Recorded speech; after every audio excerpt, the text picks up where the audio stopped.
Hi guys! Welcome back sa aking channel. This is Donna again. And today, magsishare na naman ako sa inyo ng isa na namang patok na pangnegosyo recipe sa murang puhunan lang or sa maliit na puhunan lang. So, kung isa po kayo sa mga mommies na naghahanap ng pwedeng ipang negosyo kahit nasa bahay lang sa maliit na puhunan, eto na po yung perfect na pangnegosyo para sa inyo mga mommies. So, tara na guys, samahan nyo ako at gumawa na tayo ng ube makapuno cheese roll or yung ating ube makapuno turon. So, para po sa mga ingredients na kakailanganin natin, gagamit po ako dito ng ube. Ang gamit ko po dito ay yung fresh Q na ube or pwede rin kayong gumamit ng gawa nyo na ube halaya. And then, gagamit din po ako dito ng buko makapuno strips and then yung ating lumpia wrapper. At syempre, gagamit po ako dito ng cheese and yung ating slurry or yung ating cornstarch na tinunaw sa tubig. So, ito po yung gagamitin ko. Makapuno strips ng fresh Q and yung ating sweet ube na syempre galing din po sa fresh Q. So, ayan lang po yung mga ingredients na kakailanganin natin. So, tara na guys, let's start! So, napakadali lang nito guys. After nating mai-prepare lahat ng mga ingredients, ay mag-a-assemble na po tayo. Maglalagay lang ako ng 1 teaspoon ng ube or yung ating sweet ube dito sa ating lumpia wrapper. And next, maglalagay na rin po tayo dito ng buko makapuno. And lastly, ay lalagyan po natin ito ng cheese sa ibabaw. Tapos, saka po natin ito iro-roll.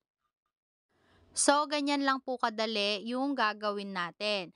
And then, after po natin itong ma-roll, maglalagay lang tayo sa dulo ng ating cornstarch na tinunaw sa tubig para po maisil itong ating turon or yung ating ube makapuno roll. Tapos ay uulitin na lang po natin yung process hanggang sa maibalot na natin lahat itong ating mga mixture.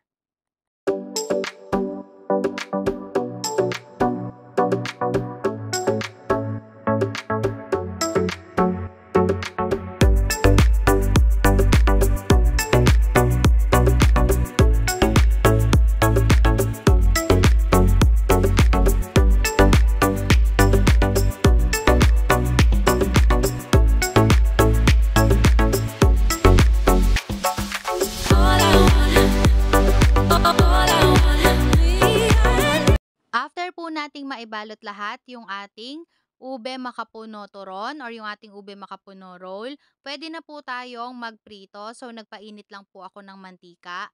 Mas okay po dito kung naka-deep fry yung ating turon para po talagang maluto hanggang loob. And then, hintayin lang po natin ito na mag-golden brown. Tapos, ay pwede na po natin itong hanguin. At uulitin na lang po natin yung process hanggang sa maiprito na po natin lahat yung ating ube makapuno roll.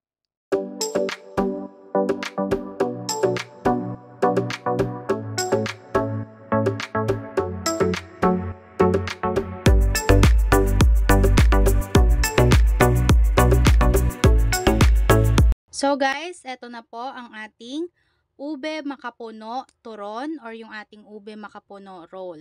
So ngayon ipapakita ko naman po sa inyo kung ano yung magiging itsura nito sa loob after po nitong maluto.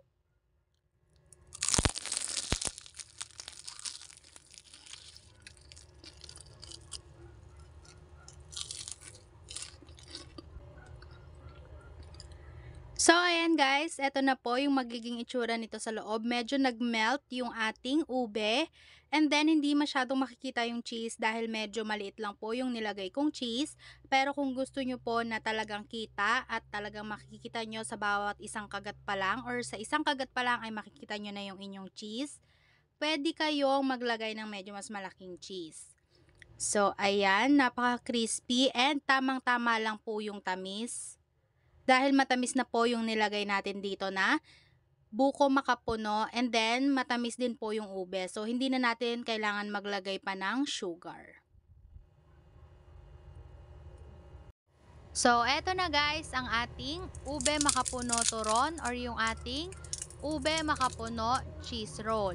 So, pwedeng-pwede nyo po itong gawing pang negosyo.